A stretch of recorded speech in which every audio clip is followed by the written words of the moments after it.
Welcome, everybody, to Walking Together in the Light of Laudato Si and Fratelli Tutti.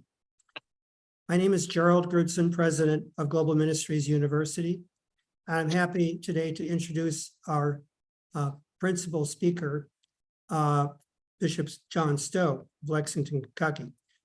Father Robert DeWicki will be introducing Bishop Stowe.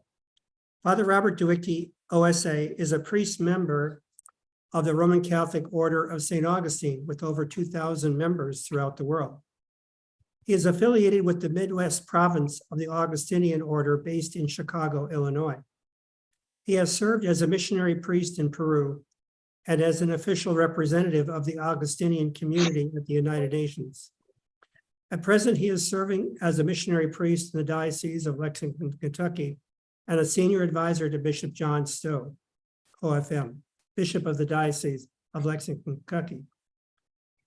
Father DeWicki also holds a doctorate in theology. He's an expert in that field also. And we're just very happy that he will now introduce Bishop John Stowe. Turn it over to Father DeWicki. Well, good morning, good afternoon, good evening, wherever you are, to this panel discussion. I'm very happy to be here to moderate the discussions between our panelists. But before we begin, I would like to remind everyone that you are able to put your questions and comments in the chat. And then after the presentations, we can have a discussion on the presentations of our speakers. And so without any further ado, I would like to simply say that, the topic for our panel is Pathways to a Just Peace. And our two presenters are going to take different angles on the notion of just peace. And as we know, this is a very important topic today, especially in the background of the Ukraine-Russian war. There are discussions on peace relative to all different forms of violence, gun violence, conflict, regional conflicts, and also violence in the form of what's happening to our environment. The forms of violence that have taken place there. We are also mindful of people who have defended peace with their lives, and many people have lost their lives in the defense of the lives of other people as well as with the environment.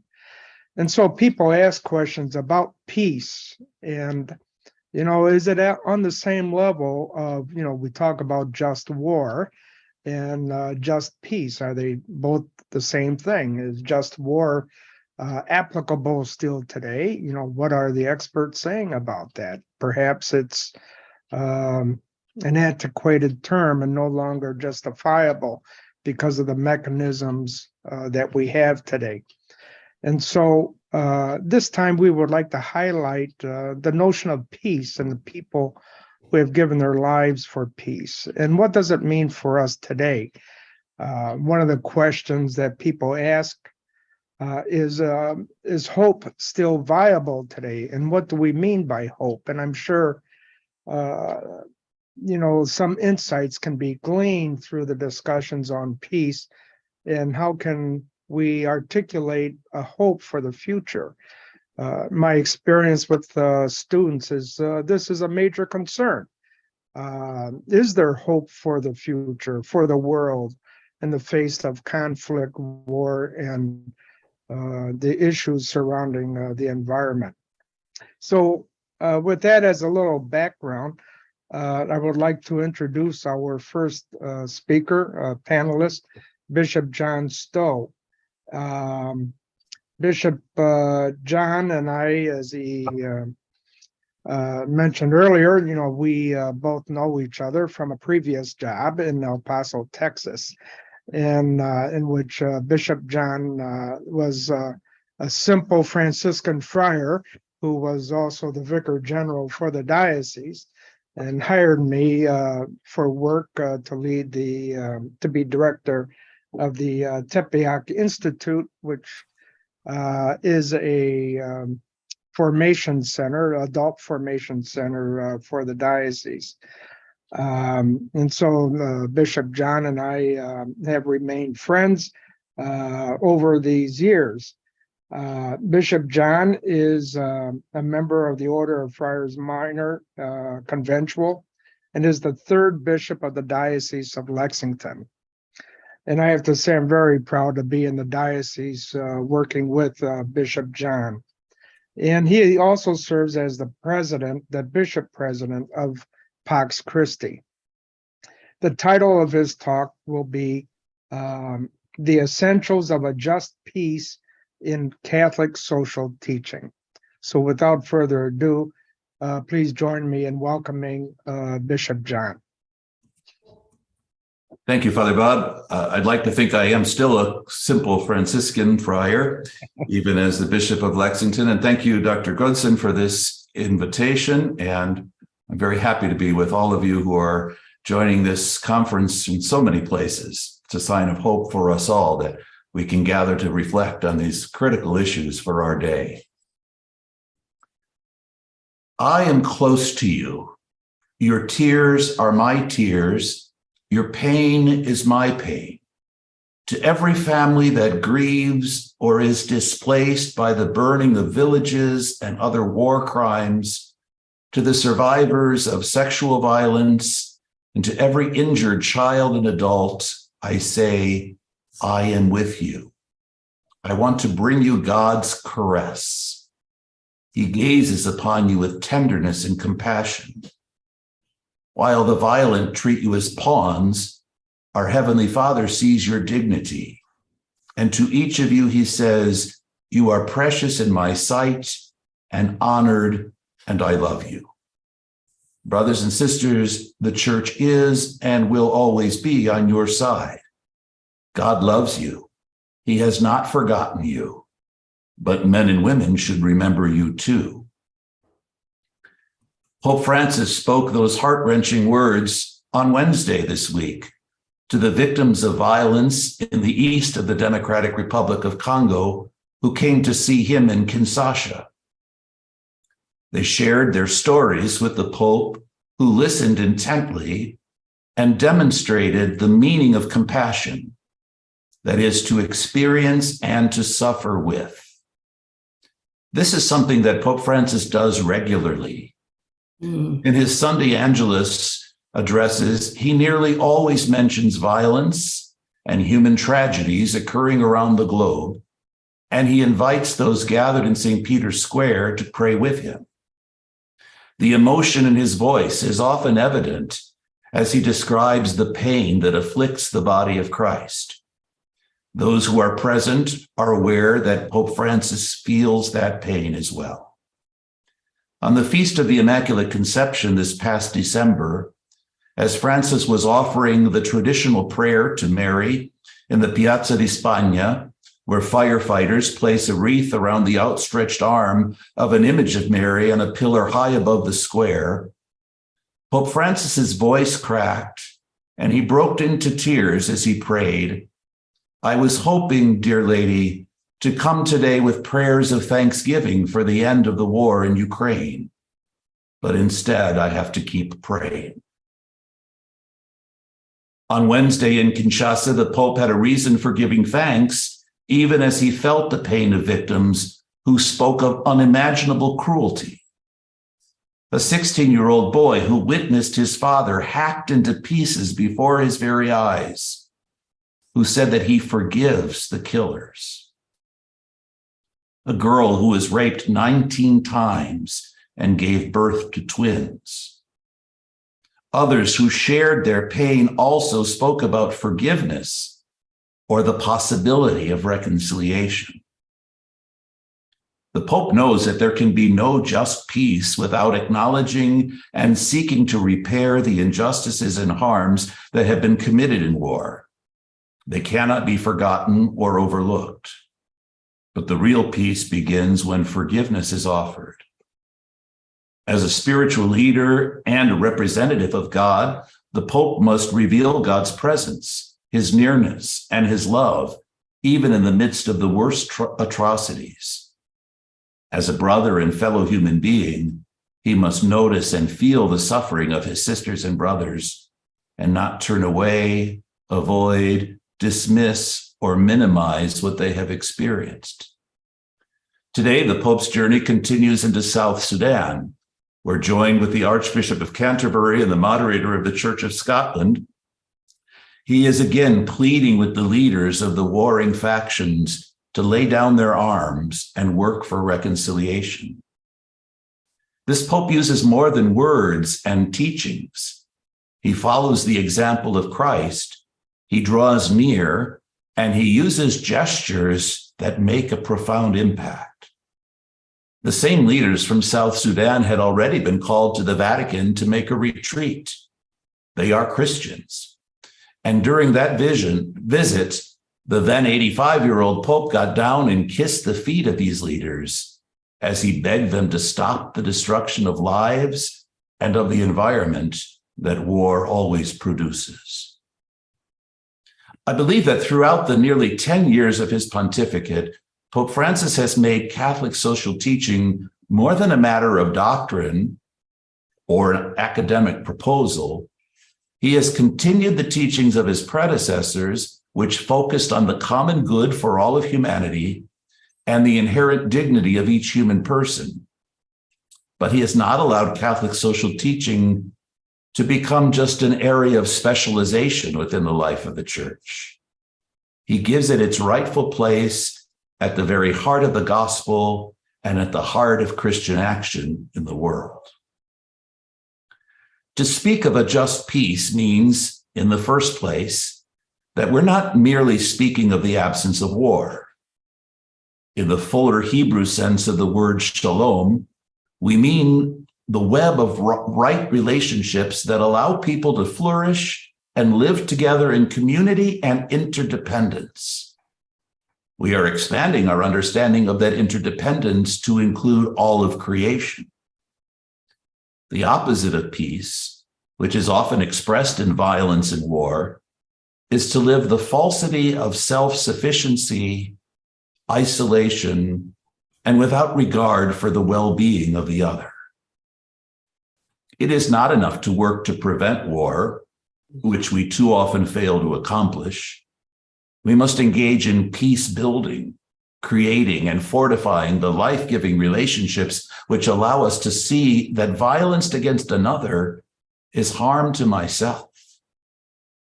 For many, this concept seems very utopian, seems impossible to realize, seems beyond human experience. But for Pope Francis, our survival depends on it. The compendium of its social doctrine of the Church says that the promotion of peace is integral to the mission of the Church in the world. It is part of continuing the salvific mission of Christ.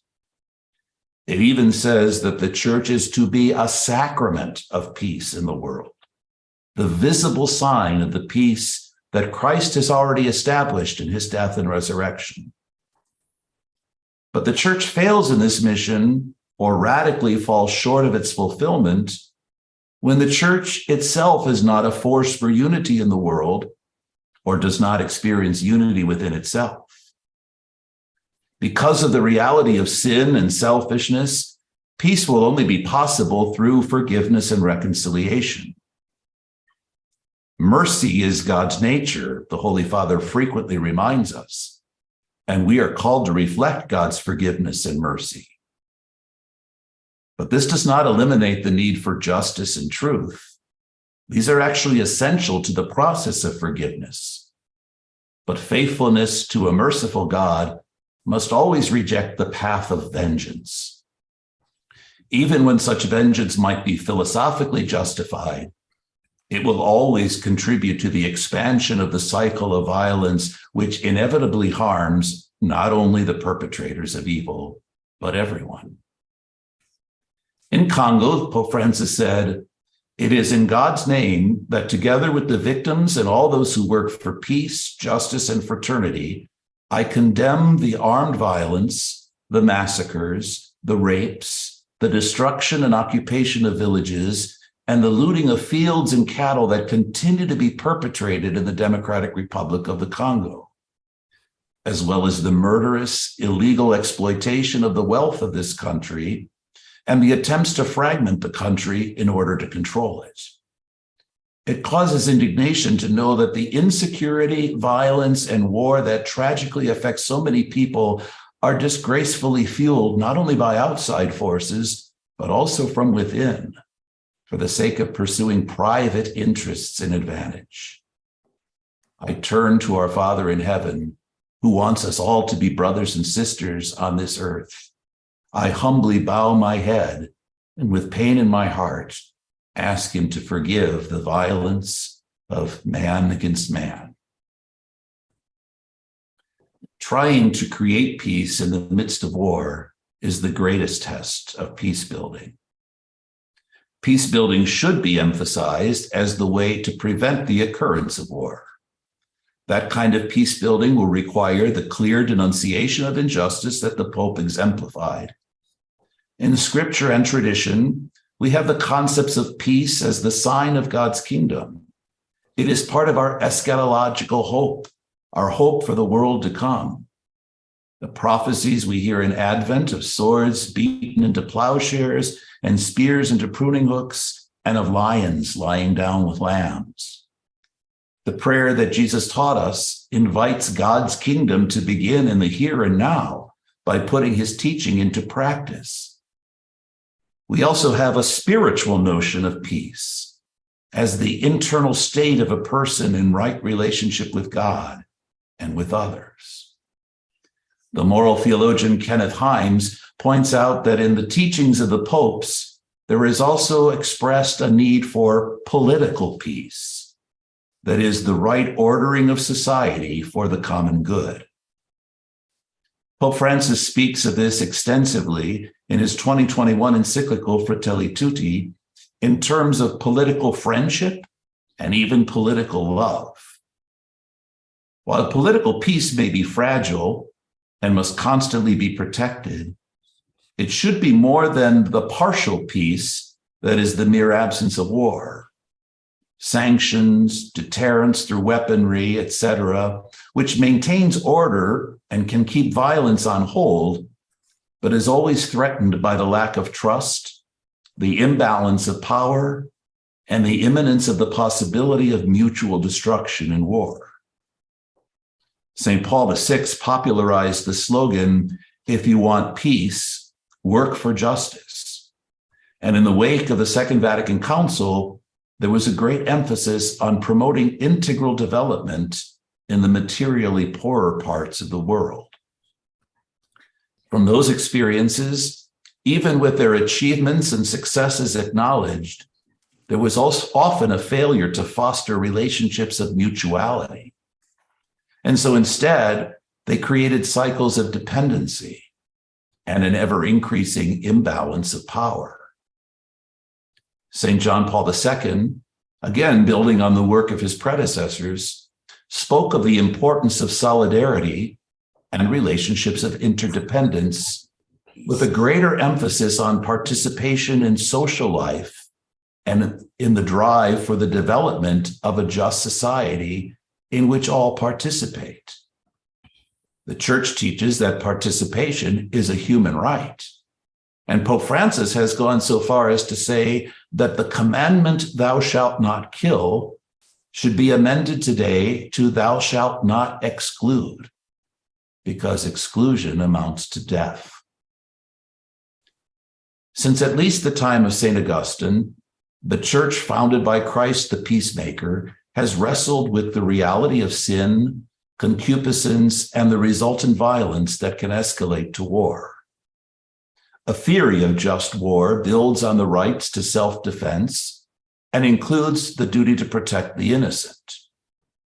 A complex theory that contained both justifiable reasons for going to war, always as a last resort, and criteria for just activity within war, such as the protection of civilians, proportionality, etc.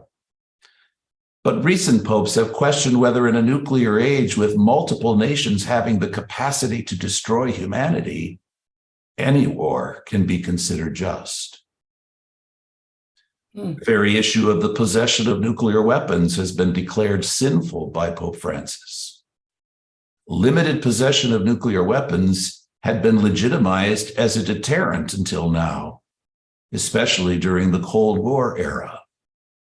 But Pope Francis notes that there is too much instability among leaders in the world to be able to guarantee that these weapons would only be used as a last resort and for protection of the innocent.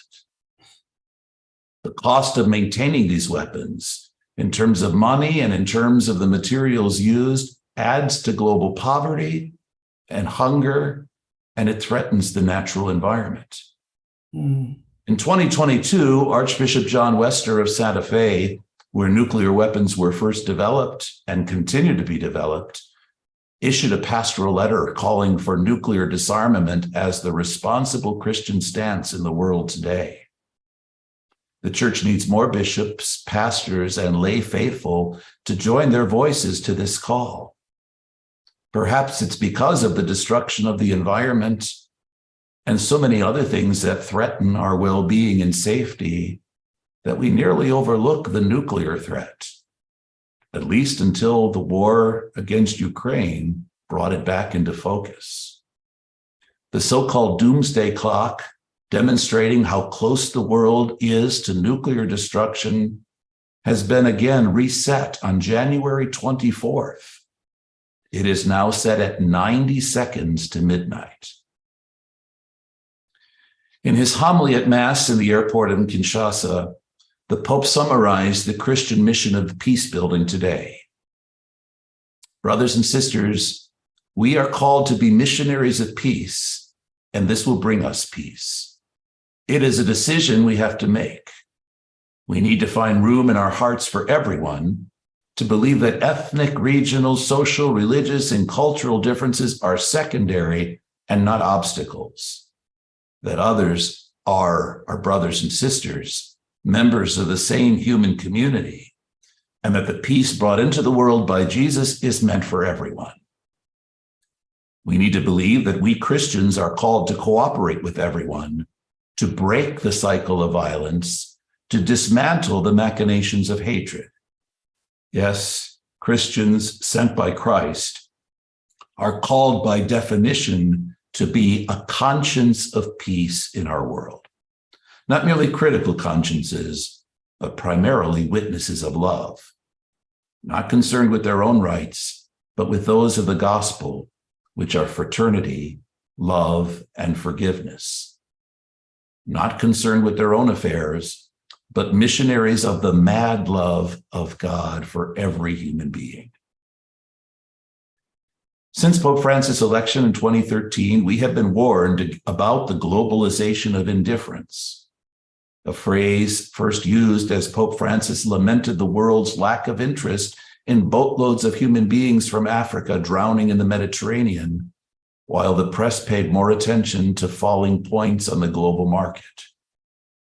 He has denounced our present reality as a third world war being fought piecemeal, something we can ever more painfully see happening before our eyes around the globe, from Ukraine to Uvalde, Texas, where racism and easy access to weapons have brought the fruits of war into a schoolhouse. Add Yemen, Myanmar, Afghanistan, Syria, and so many African nations, the ones the Pope is visiting right now, along with places where so many other conflicts are taking place. And it appears that the Pope's description of a third world war being fought piecemeal is not hyperbole. Pope Francis has proposed a revolution of tenderness as the antidote to this globalization of indifference. Written in the midst of the global coronavirus pandemic, Fratelli Tutti laments how humanity failed to come together to address this common threat. And he urges humanity to build the friendships and relationships that will be necessary to stop resorting to war and violence, and that promote the need to work together to address the climate catastrophe currently accelerating. Not only does he celebrate the interrelationship of all creation and of the whole human family, but as in all of his apostolic exhortations and magisterial teachings, he elaborates on the interrelationship of all the issues that threaten human existence, human dignity, and human life today. Catholic social teaching is a rich treasury of application of scripture and tradition to the fragility of global peace today. Pope Francis makes the teaching come alive. He calls on the whole church to join him in doing so. Thank you for participating in this conference. Continue to reflect on the need for peace and contemplating and discerning what you can do to contribute to a just world order, to peace with justice. Thank you.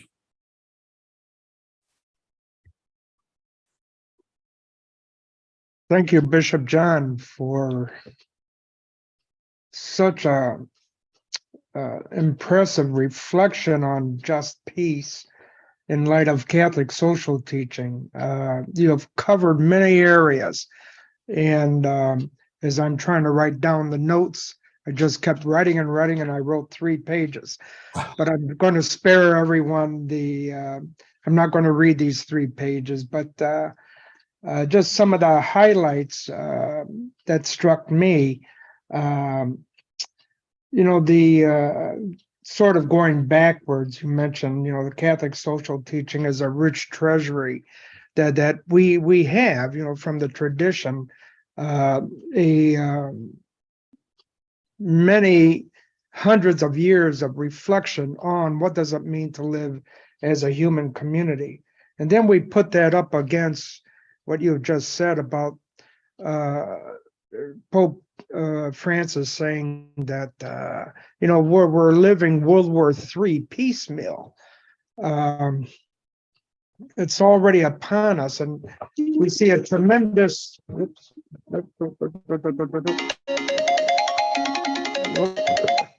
Sorry about that. That was my timer.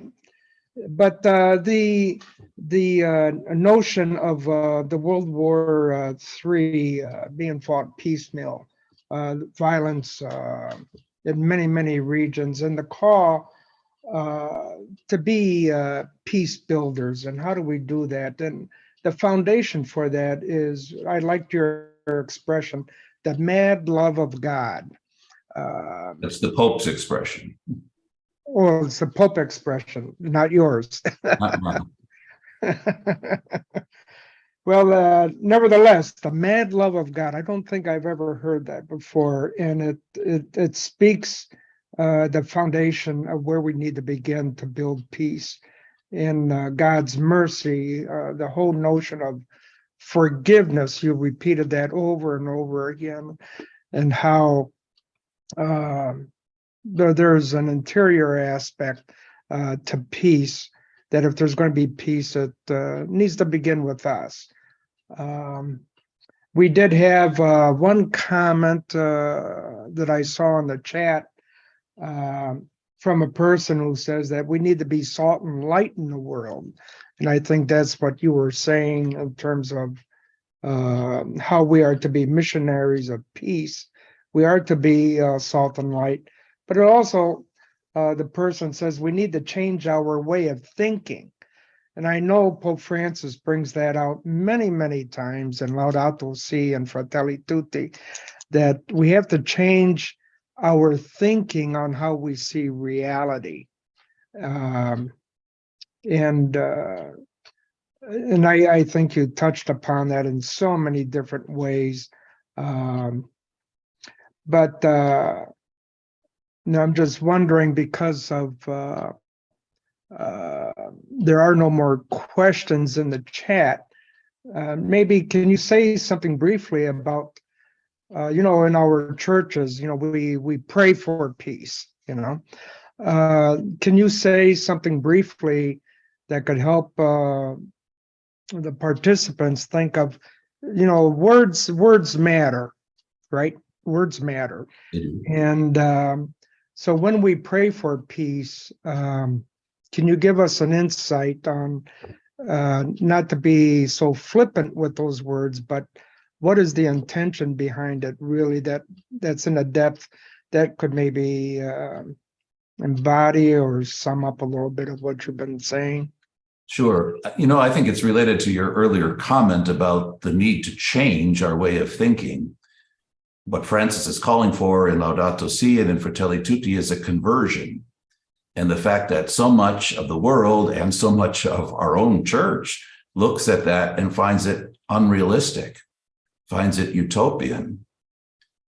And Francis would ask us, well, what's the alternative? What we're living right now. And maybe if you're in a comfortable part of the world, you're surviving. But what is our destruction of the environment? And what are the consequences of war for the greater portion of the world who has no say in how these wars come about? So sometimes it's too easy just to add a petition for peace to the prayers at Mass, or to say, God, fix that war in the Ukraine. God, fix that war in South Sudan. I think it's really important that the Pope demonstrates this empathy, that demonstrates this feeling, and actually literally feels in himself the destruction that's happening to the human family. And I think many of us in the so-called developed world are just prevented from feeling that, or we can choose to ignore it. That's where conversion is needed. So if a prayer for peace means praying for peace in some other part of the world and ignores my own need to change my heart, to be more receptive, to be more open, to see myself more as a global citizen, and beyond that, as a sister or brother to all of creation, then that peace really does have to start with me. Remember that song, Let There Be Peace on Earth and Let It Begin with Me. There's a lot of serious wisdom in that, because that's where it has to begin. Pax Christi promotes a spirituality of nonviolence. And some of our prayers have to do with rooting out that violence in our own hearts. What is the attitude? What allows racism to be so predominant in the United States? So many years after the Civil War, so many years after the Civil Rights Movement, so many years after having an African-American president, and yet we're still stuck there because we haven't had that conversion, and we haven't done the work of going back and repenting for the extermination of Native Americans and for the enslavement of African-American peoples. We have short memory for our history. We don't work to repair that history. Those are the things that Pope Francis is addressing right now as we're speaking in South Sudan. We can't just paper over these things. So yeah, our prayers for peace can be pretty superficial unless we really want to be peaceful beings. And I know for myself, I have to pray for that conversion, because there's a lot of people who are warmongers or who are promoting what I consider to be racist attitudes, and they're part of the oligarchy that wants to control business and the lives and are indifferent to the lives of the poor. I have to pray that I don't take the same kind of hostile attitude and violent attitude toward them in my thoughts and in what I say, or I'm just contributing to that spiral of violence. Long answer to a short question. Yeah. Thank you very much. And what comes to my mind is, conversion that you mentioned. I think one of the biggest questions today is, how do people change their minds? How do they enter into a process of conversion? Is a mystery in itself, but what one thing we can do is create conditions in which a conversion can occur. But ultimately, it's the freedom of the individual to turn around, as it were. And in today's world, it seems like one has to be informed, know what's going on in the world. I think one has to read the the news sources and read in between the lines. There has to be something about, what does it mean to be an informed person today in order to read the signs of the times in which one chooses to turn around. How do we filter out irresponsible sources? How do we turn off voices within the church and within government that are negative towards the kind of conversion that's needed? Right. I think it's St. Augustine, your patron, and throughout the tradition that tells us it's not data that converts us, it's attraction, right? It's a movement of the heart. And I think that's why Pope Francis teaches so much more by his gestures and by his actions than even by his powerful encyclicals or apostolic exhortations, right? I talked to a journalist, an American journalist, who was with him when he went to a refugee camp in the Middle East in Afghanistan. And he wouldn't allow cameras to follow him. He didn't allow the press to be there. He got 3 or 4 hours behind schedule on a packed journey because he would not leave that tent till he touched every person in there. He didn't speak the language, but they all recognized the importance of his presence there and the love that he conveyed. That's the kind of thing that draws people to Christ and to conversion. Data is important, information is important, pursuit of the truth is important, but ultimately, I think it's attraction that brings us to conversion. And that means seeing the humanity in the suffering. It seems like that attraction is a component of beauty. How do we see beauty? Someone asked a question, and this always comes up in conferences. What about, I'm sure you're prepared for this. What about bishops and priests who don't promote Catholic social teaching, justice and peace from the pulpit? This is a question that comes up continually, and people see it as an obstacle from the viewpoint of the leaderships at the national and local levels. Do you have a comment about that? Sure, they're right. It's a problem. And we live in a strange time in history where so many of these religious leaders think they're more authoritative than the Pope. And one of the things I tried to bring out in my remarks was that Pope Francis, more than anything that he's added to Catholic social teaching, it's the emphasis that he's given to it and the way he integrates it with all of doctrine, with all of morality, with all of liturgy, with everything that the church does and says. This is not a specialization. I think for too long we've looked at peace and justice, Catholic social teaching as, an area for some few people. Those people, radicals, leftists, whatever you want to call them, the Dom Helder Camaras of the world, the Oscar Romeros of the world. Too often it was specialists. But Pope Francis is saying this is at the very heart of the church. Now, of course, the day he was elected Pope and presented to the world, he said that the cardinals went to the ends of the earth to find a bishop for Rome. He went to the peripheries, and he gives so much attention to the peripheries.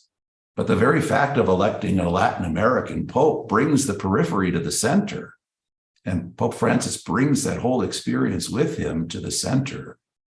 The area of the world that really embraced the call of the Second Vatican Council, that created conferences that gave us the language of the preferential option for the poor, that really took the gospel to heart. Not perfectly, nobody's done it perfectly yet, but they've taken it farther than anybody else. Why do our priests and bishops and other lay leaders not give due attention to this? I think it has to do with the comfort with which we live in the developed world. We're not forced to see the realities. Yeah. You hear it in our African American churches. You hear it in many of our Hispanic churches, many of our immigrant churches. But in the comfortable places, it's pretty rare. That's why there's the call to the periphery. It's a constant reminder not to get too comfortable if Yeah. one is committed to the gospel. One participant suggested that we need circles of people, to study Laudato Si and Fratelli Tutti, regardless of the leadership. If a pastor doesn't promote it, there's something that individuals can do, in a way, because of one's baptism, one doesn't have to ask permission to do something like read an Amen. encyclical, and so there is something that each individual can do with other individuals of like mind to have a discussion. Right. Even on Zoom now and social media, it's happening, and Exactly. there's a lot of opportunities for it. Exactly. I'm looking at the time. I'm wondering, Sister Rosemarie Malasso is the other panelist. I'm wondering if you have any comments that you'd like to make to Bishop John's presentation before we move on to your presentation. Is there something you'd like to add or some insight? You're gonna have to unmute, please.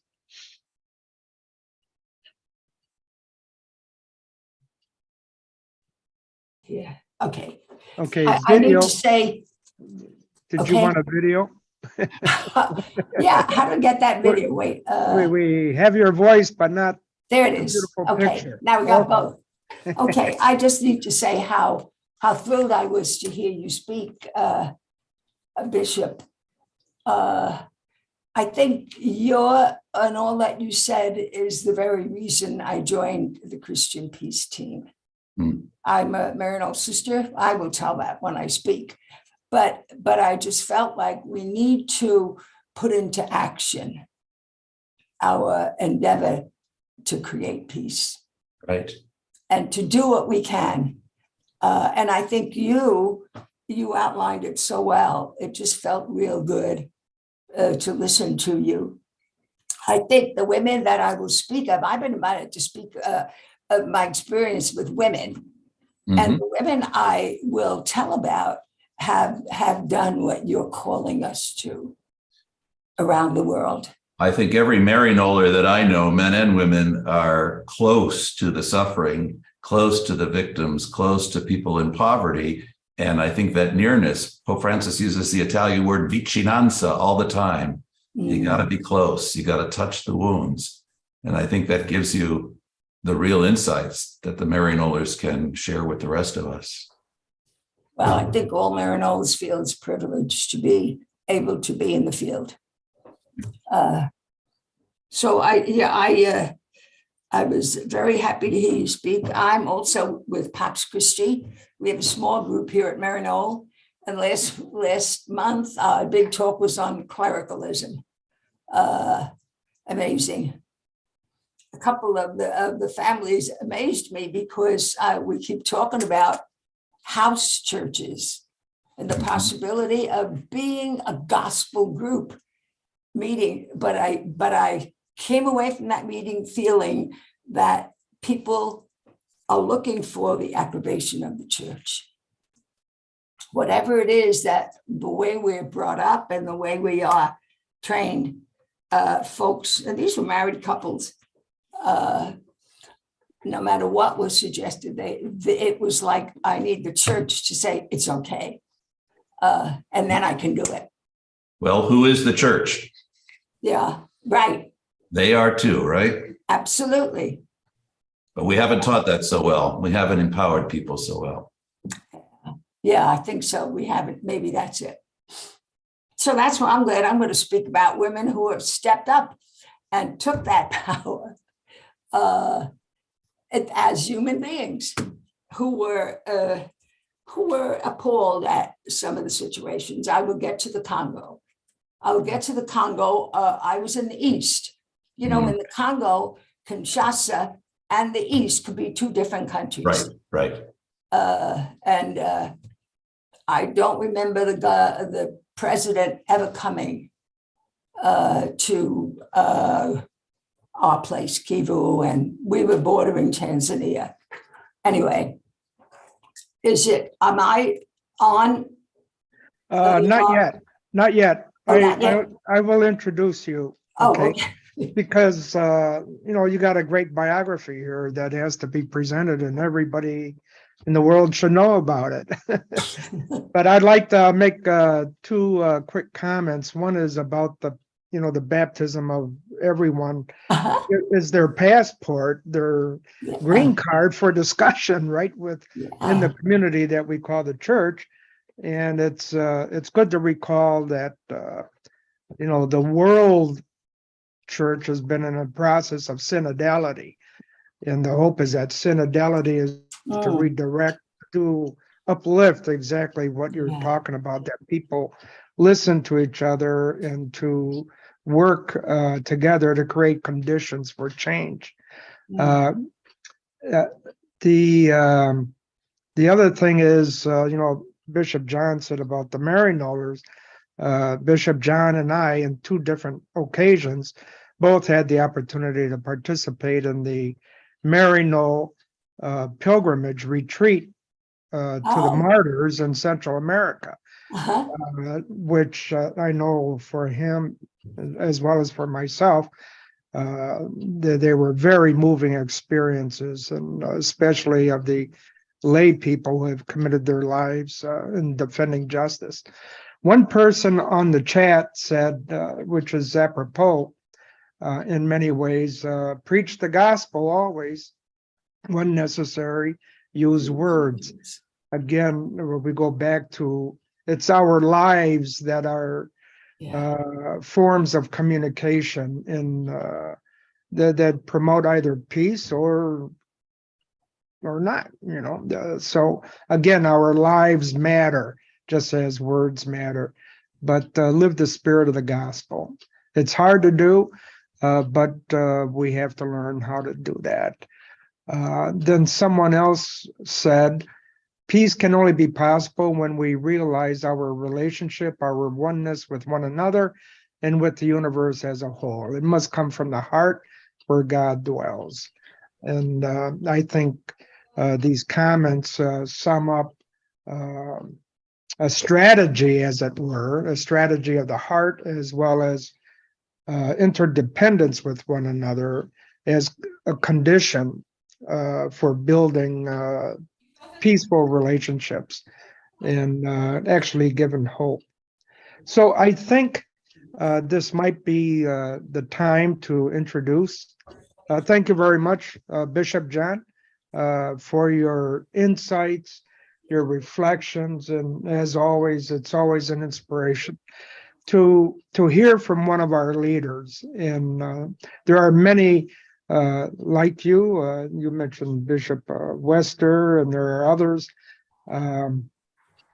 who need our support. And as they give us support, it's interdependence needs to begin between the all the baptized, right?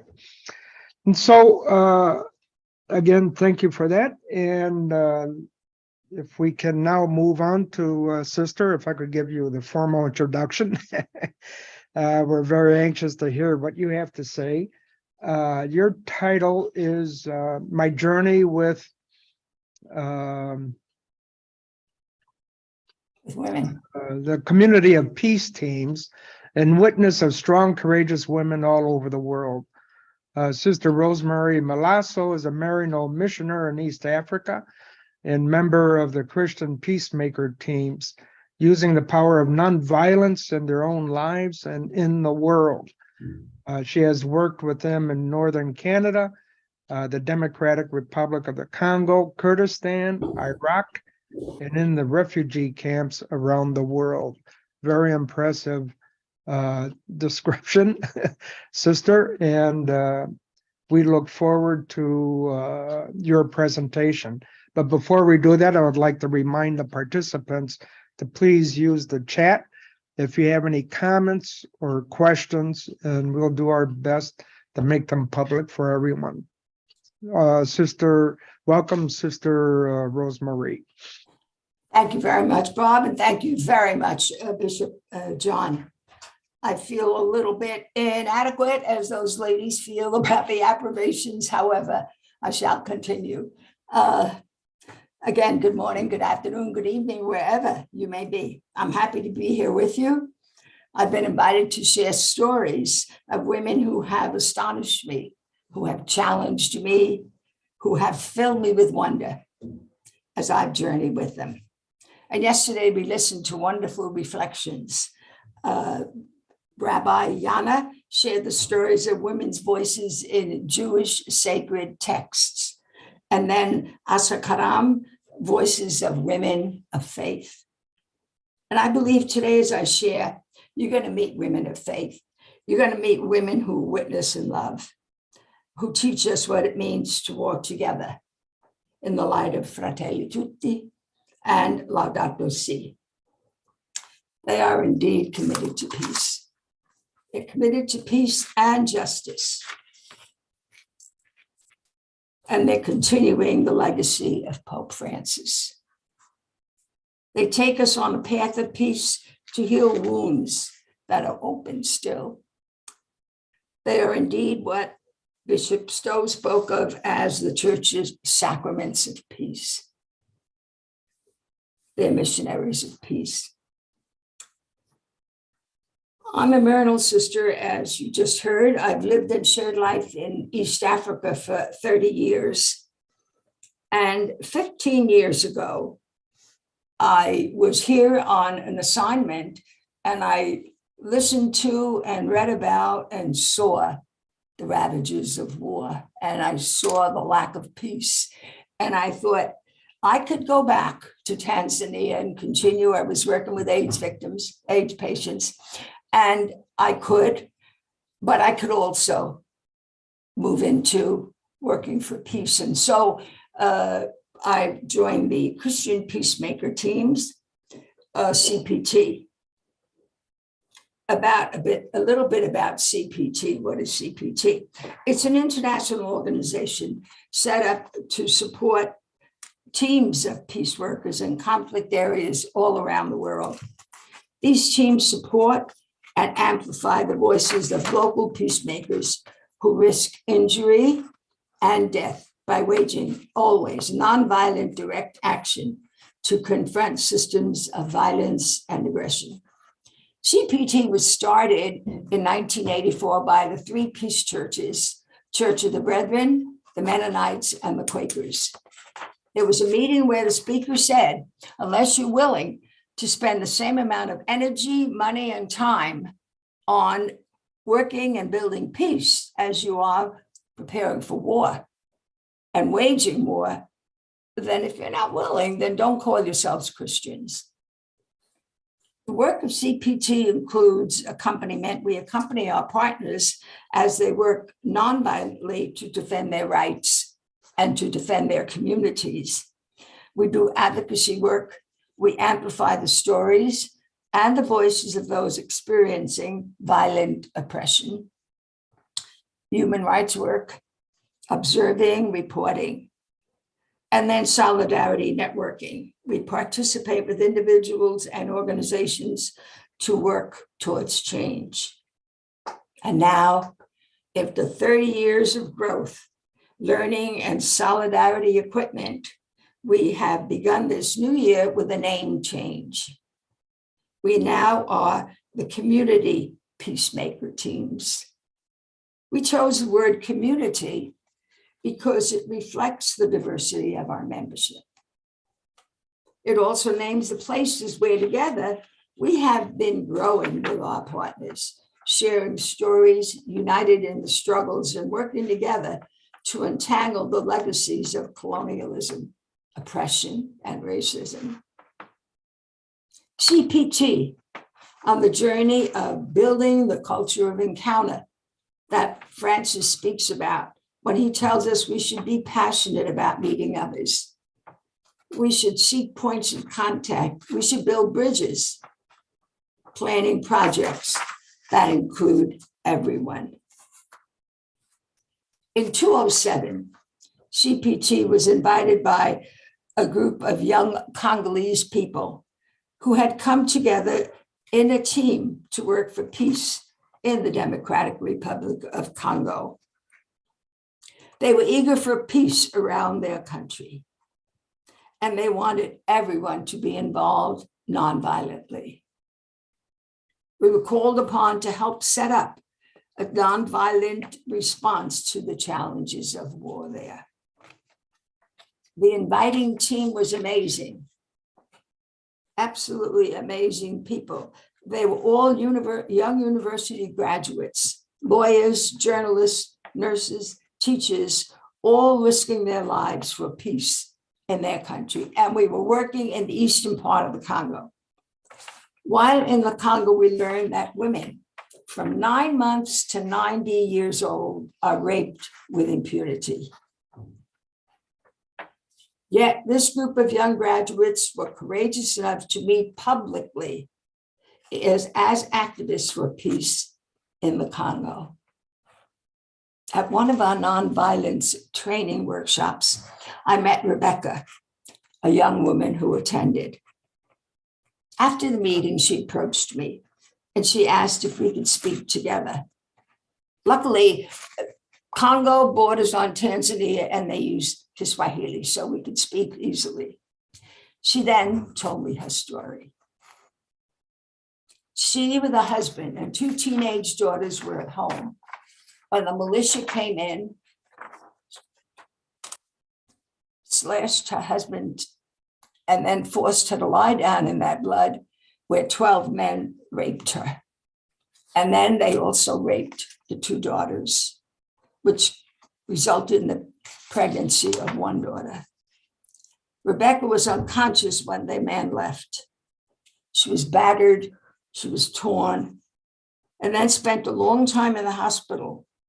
And after much rehabilitation with Synergy, the Congolese women's group set up to help rape victims, Rebecca agreed to appear in court to testify.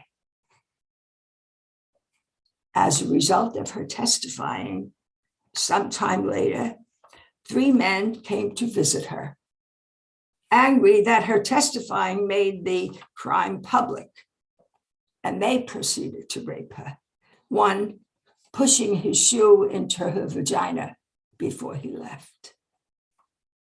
She cried as she told the story. And then she told me of the children that family refused to keep as they were a result of rape. So some families would not keep those children. And what did she do? She took them in. At the time, she had 10 babies whose mothers had been raped. Rebecca and I sat for a long time together. And then later, we joined the team at lunch. After lunch, I noticed that she put all the food that was left on the table, bread, bananas, oranges, everything into her bag. And she quietly explained this food was for the raped babies that she had taken into her home. She had to feed them. And then after lunch, she walked me to the bus. I could not believe the number of women that we met as we walked along who ran over to greet Rebecca with a great smile and a hug. The whole village seemed to be happy that she was passing through. Everyone ran to greet her. I wondered what help, what comfort she must have offered to these greeters. She who was so broken, what did she offer others? I wondered what kept her going. She'd been torn apart. She lost her husband. She helped her daughter deliver this rape baby, and now she's helping to raise babies that were shunned by their families. She has struggled through difficult healing processes and can still believe and can still hope and can still reach out to others. After living through all of the terrible realities of life in the Congo, how could she focus on healing others? Where was the bitterness? the rage, the anger, the hurt, the shame that was caused by those men. What changed Rebecca's heart? As she continues her long journey towards healing, who even knows her name? What strength do women have to build human solidarity? Can we measure her capacity for compassion, her ability to suffer with others in solidarity? Another woman in Kurdistan, Iraq, where the peace team works at nonviolence training in the struggle to transform structures of colonialism, domination. I lived and worked with Mona, a woman who was a journalist for an independent newspaper. When she finished her university studies, Mona wanted to help other women dealing with the challenge and the challenging traditions of honor killings, as well as female genital mutilation, FGM, in Iraq. She found employment at WADI, an NGO that deals with women and the protection of their rights. One of her tasks was to travel to remote villages to inform women about their rights, their physical, emotional health risks of FGM, and she also provided space so that young girls would have the ability to question and refuse forced marriages. Sometimes the choice is between a young teenager and a much older man. She believed so strongly in the rights of women and undaunted by the danger of her work, which involved challenging cultural as well as religious traditional practices. She traveled to the villages. Many families believe that honor in the family must be maintained at all costs. In many villages, even the mullah declared that the Quran stated traditions that must be maintained regarding honor killings. And yet, she continued her work, visiting remote villages, meeting with women and families, and talking about the risks. In many cases, they told her to get out, leave that village. She went on to establish shelters in town that would protect women from these honor killings. Her work of integrating differences was slow and difficult. Again and again, she received threatening phone calls. And then her family began to receive these threatening phone calls. As she continued her work, she pondered and said, what kind of danger am I causing for my family, for my mom? And she reluctantly left the family and the village and moved to settle in Canada. What cost to a young woman who believes that women have a right to live and make choices? What a price she paid. She who loved her 8 sisters, her mother, her family, her friends, her job, moving to a strange country. What was the cost of her courage? Is she a missionary of love? In the capital of Suleimania, Kurdistan, Iraq, my team was called to accompany a journalist who was being threatened by the government because of what he wrote. And he was talking about the injustices in Iraq, in Kurdistan. 2 of us traveled to his home and we stayed with him and his family. In the kitchen one day, I asked his wife, "Are you afraid?" She said, "No, I'm not afraid for me, but I am afraid for my 3 little boys, my children." In the evening, the journalist asked us to sit outside their home so that we, an international peace team, would be more visible in case anyone came to harm them. We were as close to Mosul as the building up the road. At night, we slept in the front room near a large window, while the family slept in more protected back rooms. And after returning to our home the next month, We were asked to monitor a large demonstration in the stadium in Sulaymaniyah, where we live. The stadium was heavily guarded, armed police on the rooftops, police walking around, prepared for any incident of violence. I was so surprised to see the first speaker was that journalist at the dais speaking. And in the front row was his wife with the 3 children. I began to wonder what price this woman was willing to pay for peace and justice. The lives of the whole family was in danger, but freedom from aggressive and oppressive regimes needed to be sought, no matter the cost. Was she willing to pay the cost? It appears so. In refugee camps on the southern US border, in Lesbos, Greece, in Mexico, and in Kurdistan, I met with hundreds of our contemporaries who are forced to leave their lands and families to search for work, to educate their children, to stay alive.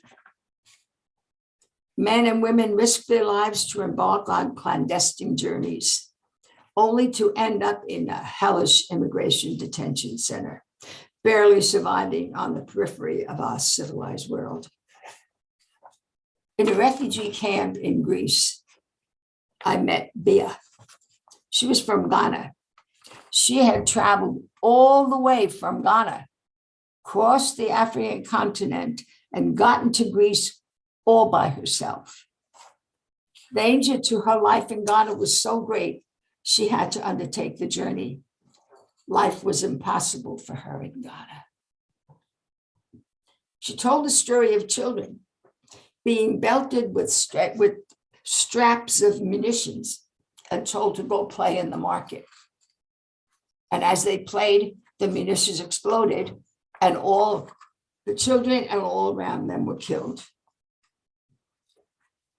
She couldn't stand the harm, and so she took the risk of traveling alone, crossing that sea, getting there. And in the camp, she sat alone, seeking safety, hoping that one day she could get to Athens from Lesbos so she could belong to something, get a job, and have a life. What price do women have to pay to live a normal life, a life of harmony? Another woman, this CPT, was invited by the Peace Group in a small Tennessee town to join in a moral and educational crusade to make public the work of a company there, Aerojet Ordnance. Aerojet was using depleted uranium in their productions. DU is a heavy metal that is both radioactive and certainly chemically toxic. It was being used by the company to design, develop, and produce special metal components for munitions, commercial products, and even sporting goods. As dangerous as this toxic uranium was in that area, the CEO denied the danger, saying his company was making perfume. This Tennessee Peace Group knew what was happening, and they wanted us to help make public the horror of the toxicity. We joined them. Public protests and demonstrations in front of the facility. We invited the television crew, we invited media, we invited newspapers, and we were joined by many victims of the contamination and workers who were ill. At the demonstration, we met the wife of the CEO, a young woman and her 10-year-old daughter. Her husband never shared the story or the news of the danger of toxicity for those working in the plant. And yet he invited her and their daughter to have lunch in the patio again and again. And she went many times, not aware of any danger. One time after she used the facilities and had been using them, washing her hands, etc., in that contaminated area, He saw her leaving and screamed, telling her it was the contaminated area and she was not supposed to be there. After a while, she herself became ill. The young daughter was ill.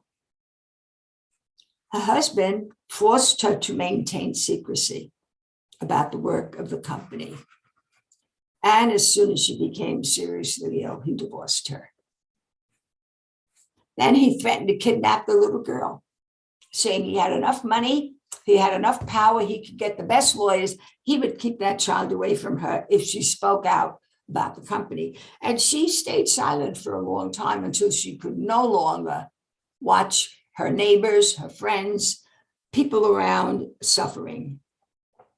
So as the illness progressed, she knew she would never see her daughter graduate from grade school. And yet after some time pondering, she spoke out to protect her neighbors, the local people, from that contamination, no matter what the cost to her. In what part of her soul did she find the courage to speak out now?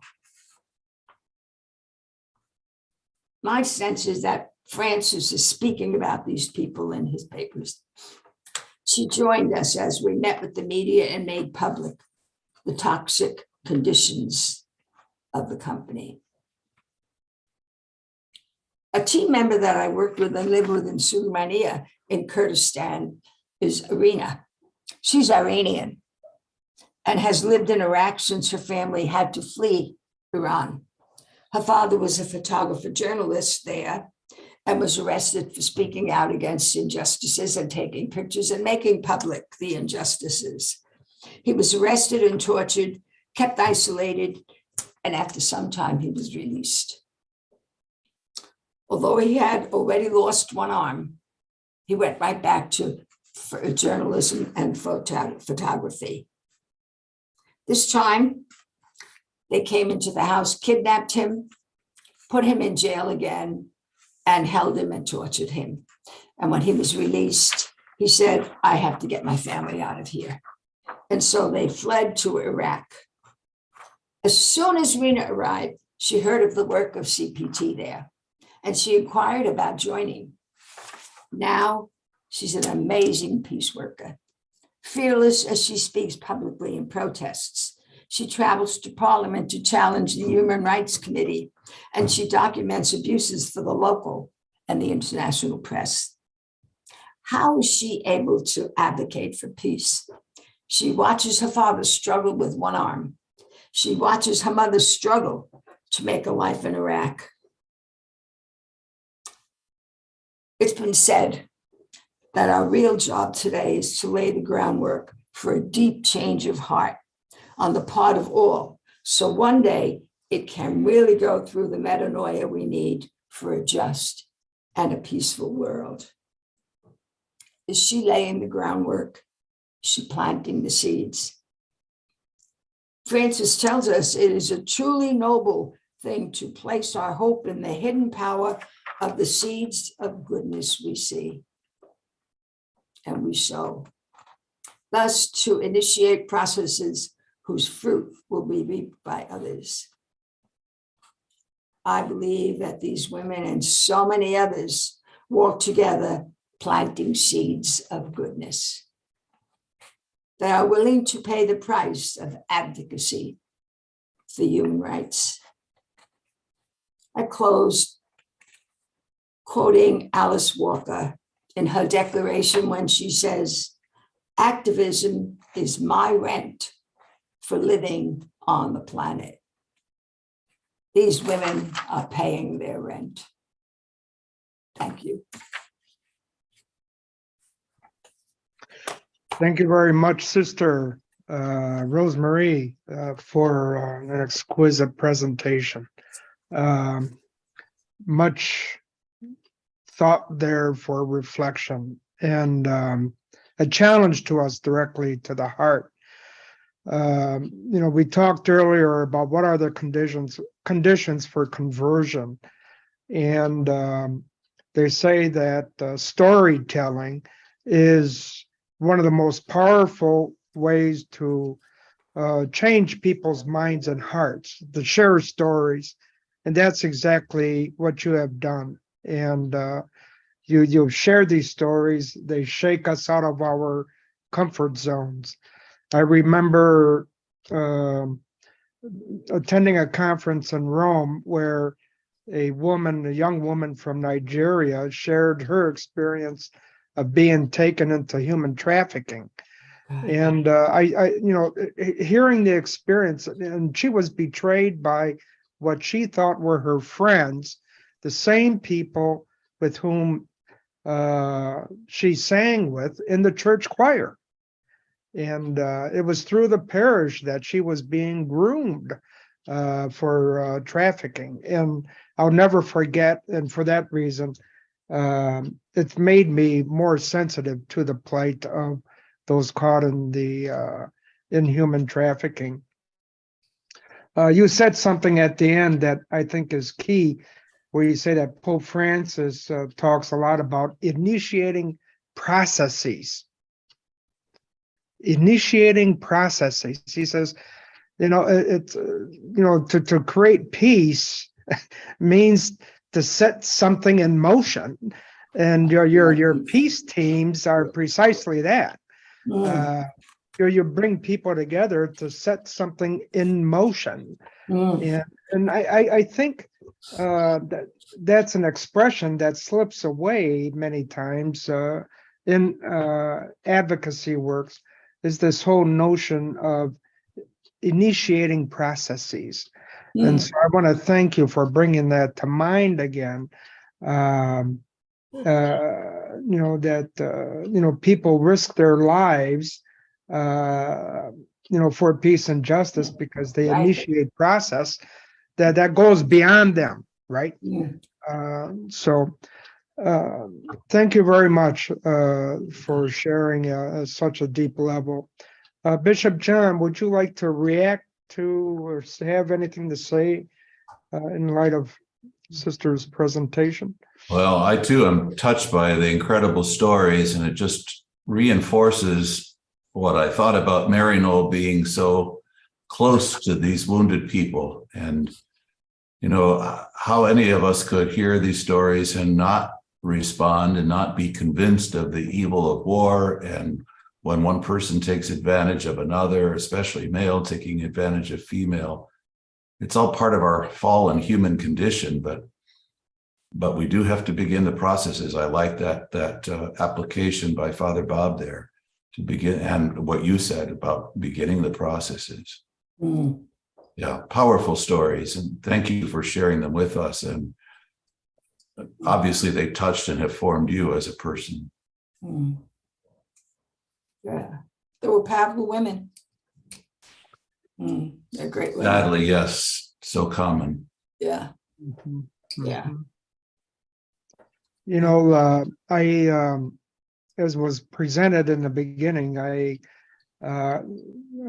spent a term at the United Nations, and one thing that I remember and take away from there was the role of women in advocacy at the international level. And a statistic that comes out is that when women are recognized with their rights, full rights, as human beings, people with dignity and integrity within a nation, when those rights of their personhood are recognized, it impacts development within that country. They said there's a tremendous upsurge in development. And I guess, looking at what has happened in different villages and towns within areas when women are treated as equal, that it has an impact on the index of material development, the quality of life, maybe is what I should say, is real. Yeah. So often I would be shocked by what I saw. Remember, my neighbor in the Congo had one or two sons at the university, and they were starting to target kids at the university. They'd killed another neighbor's boy. He was at home studying, and they came and shot him and ran out. And she was so afraid for her boys and could hardly sleep at night. And we talked about it a lot and prayed. And I remember it was Christmas. And we were walking down, we stayed at the mission, the Salesian mission there, and we're going down to the church. And I thought, how do they celebrate Christmas? What is Christmas here? What will it be? And we got into the church, and they have a tradition of women after communion coming up and dancing after Eucharist, receiving Eucharist. And who was the first lady there but my neighbor? Right up there dancing. It was Christmas.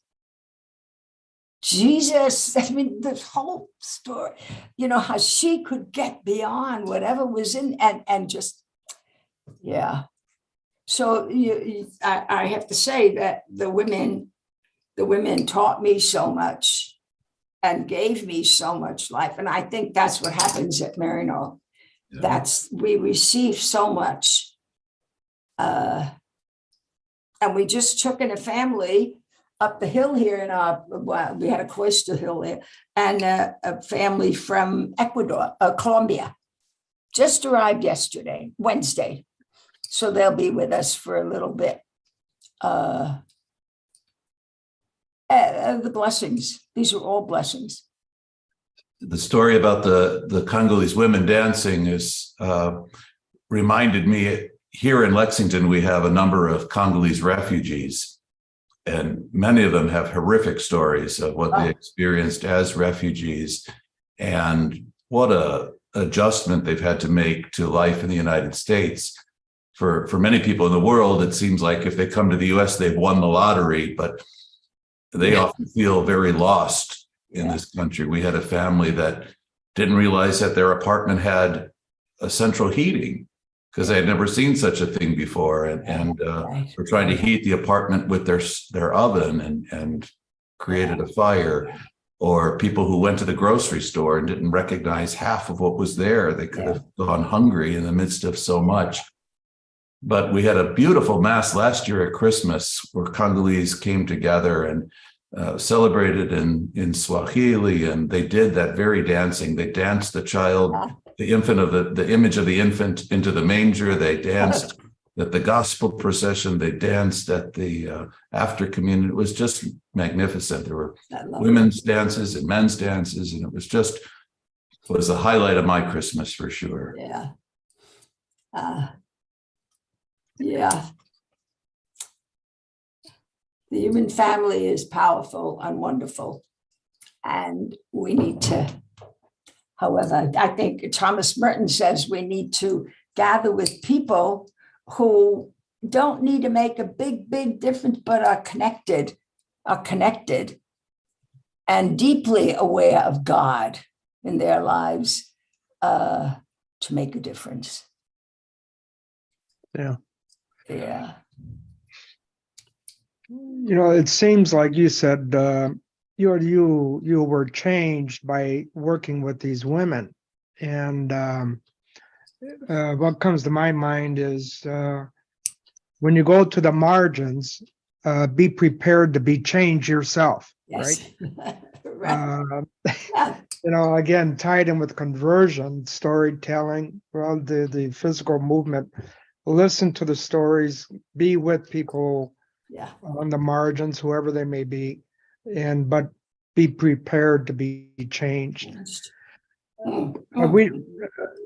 Sister, we do have a question here, and again, it's a similar question posed at Bishop John's presentation. The question is, if women are naturally more sensitive and compassionate, they should not be left out of the peace process discussions.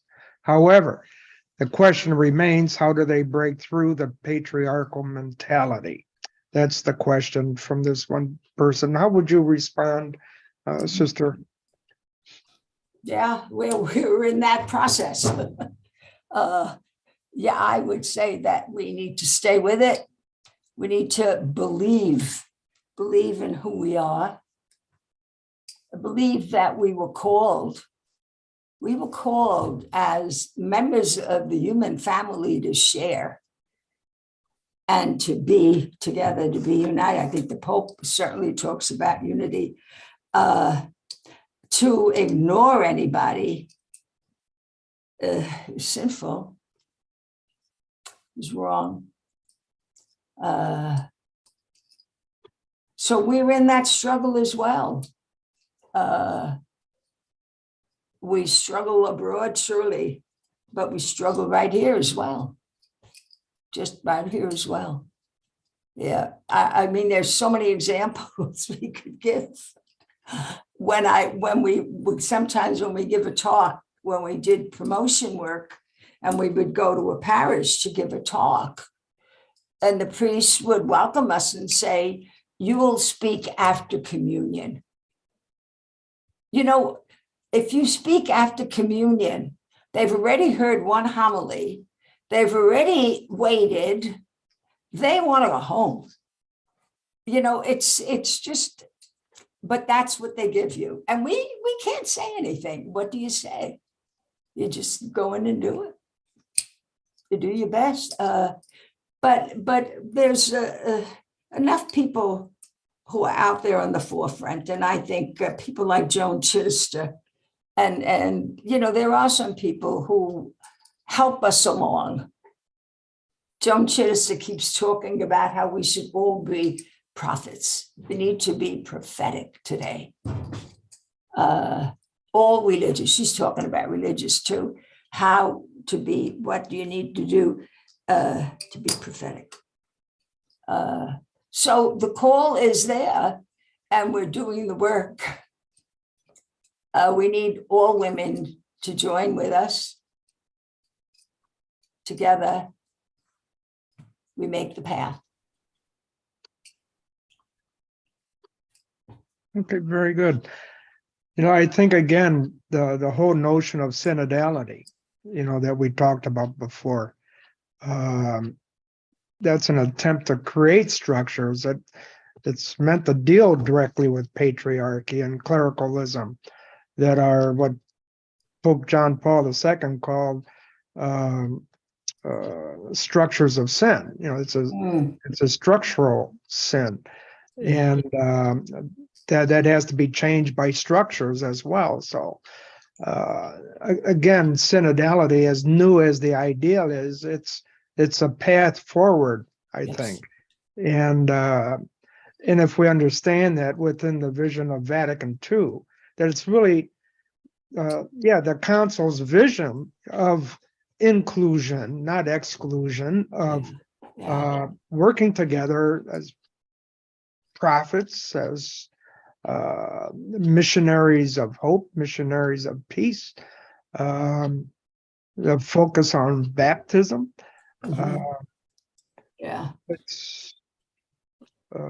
It's definitely a challenge today.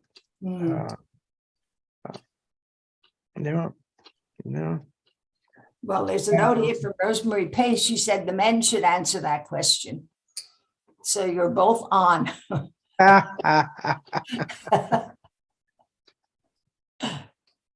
Well, I think we've heard it from many different sources that nobody lets go of power willingly. It practically has to be taken from them. And we've lived in such a male-dominated system throughout history that the men are going to cling to that as long as they can. I think women have claimed another kind of power that will help in the balancing it, the moral authority, the power that of sticking with it and not giving in to the kinds of violence and negativity that is so prevalent. But I wish I had a better answer, but I think women are going to pave the way there.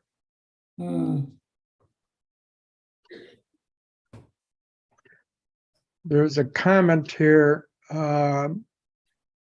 calling women inherently merciful, is it not part of the patriarchal tradition? Because conflict is usually a complex dynamic in which women can be victims, but also could be the perpetrators. That is from one participant. Mm, Mhm. yeah.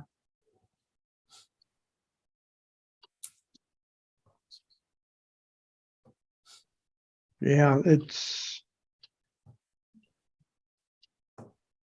as mentioned, changing structures of power are not easy, but it's not an excuse either.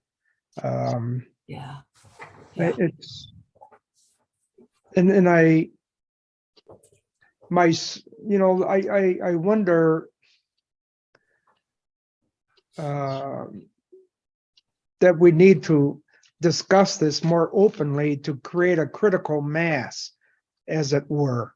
Mm, The more people who talk about it, it will change. I'm sure the younger people today have different notions of power relationships within the church. Many have opted out of the structure, yeah. and maybe that will wake up the existing power structure. Um, Again, uh,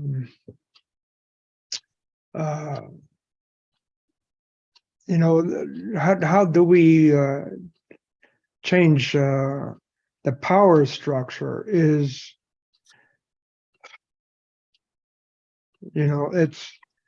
something that definitely men have to talk about. And within the church, I think a place to start is in the seminaries. What what what kind of formation is there? Is there from the very start? How do women figure in the formation processes, for instance? Um, Is there a connection with women? Is there a dialogue with women? Uh, uh, I think there's, again, it's where we're dealing with a systemic reality. And I think the conversation has to go to the level of systems. And again, I think Pope Francis is trying to do that Yes.